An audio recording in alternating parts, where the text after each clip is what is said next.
आयची गेम तुका कशी लागली? बरी दिसली, बरें हार्डवर्क केलें, सगळे प्लेयरान मेळून बरें हें केलें. सो आमगे हें जातलें अशें करून बरें वर्क जातलें. सो आनी अशें हार्डवर्क करपा जाय आनी आमगे नांव नांव वयर काडपा जाय म्हाका. सो आनी हार्डवर्क करता हांव. हो 50 सेकंड किस्तोन मेमोरियल सगळ्यांत तो बऱ्यांतलो बरो टोर्नामेंट.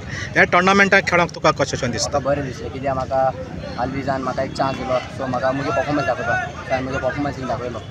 सो हांव चड हॅप्पी आहा गोल मारलो म्हणून आनी हांव म्हगे टिमी जिखयली म्हणून.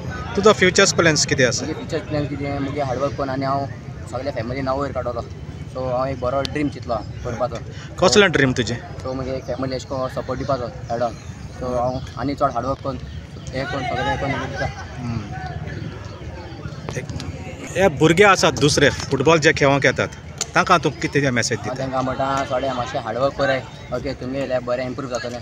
सो आनी हूंय अशें करून गिव अप बी करूं वचनाका. सगळे ट्रायल्स कितें सो आनी इम्प्रूव कराय गेम आपणाची आनी तुमी एक ना एक दीस बरो चान्स मेळटलो. सो ते चान्स तुमी आनी तेंक दाखोया तुमी प्रूफ कितें आहा तो.